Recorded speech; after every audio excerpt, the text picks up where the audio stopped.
on voit ce que mes partenaires chez Lithium parlaient tantôt, une valeur aux batteries au lithium.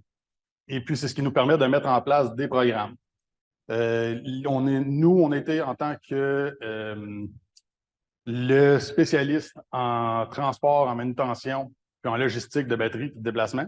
On est approché par plusieurs des manufacturiers automobiles, entre autres Kia, Tesla, Audi, pour en nommer quelques-uns, pour mettre en place un programme volontaire. Fait qu'eux sont venus nous voir et ont dit, écoutez, il n'y a pas de réglementation encore, mais on aimerait offrir un programme pour récupérer nos batteries qui sont un peu partout et puis en disposer. Donc, on s'est assis avec eux, on a mis en place un programme pour récupérer les batteries. C'est qu'un goulot d'étranglement à la production des batteries au lithium. Une des solutions qui en est sortie, c'est de prendre les batteries qui sont sur le marché présentement et puis quand on les détruit, d'aller chercher le matériel pour refaire de nouvelles batteries. C'est exactement ce que Lithium s'apprête à faire avec leur prochaine usine de production. Ce qui est important à savoir au moment de l'appel, vous nous appelez, vous avez besoin d'un transport, c'est vraiment la chimie de la batterie, la grosseur, puis est-ce que c'est une batterie en fin de vie ou est-ce que c'est une batterie ce qu'on appelle DDR. C'est un acronyme anglophone qui est Damage Defective Recall. Si la batterie est endommagée, ça fait partie d'un recall où c'est les défectueuses. Le standard de transport est considérablement différent que si la batterie est simplement en fin de vie. Il va y avoir des procédures différentes, il va y avoir de l'équipement différent, et puis, naturellement, il va y avoir un coût différent au transport. Nos soumissions sont basées sur la distance de transport, justement les conditions de transport, est-ce que c'est endommagé ou en fin de vie, et puis le coût de recyclage de la batterie. On monte la soumission avec nos partenaires. Fait que moi, je vais m'asseoir, je vais parler avec Lithium, on va regarder le coût.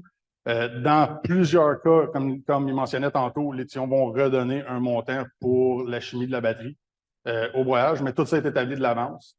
On regarde la soumission ensemble et puis on organise le transport du point A au point B. C'est aussi simple que ça.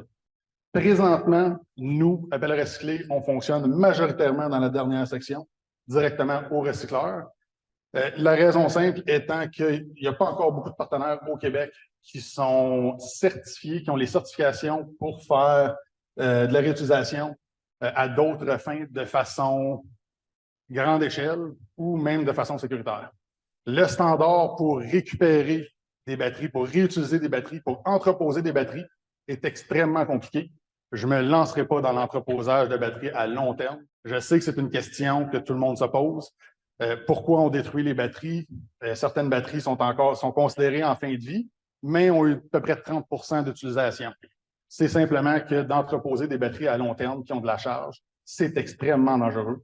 Ça prend un standard de sécurité relativement très élevé.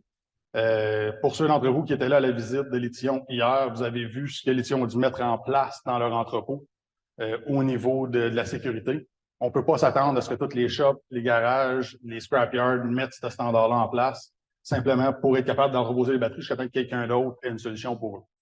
Vous pouvez aller sur le site. On voit ici les partenaires avec qui on fait affaire présentement. Audi, Volkswagen, Toyota, Tesla, Subaru, Dodge, Kia, Jeep, Fiat et Lyon ici au Québec. Ce sont les partenaires qui nous ont approchés, qui nous ont demandé de mettre en place un programme pour la récupération de leurs batteries.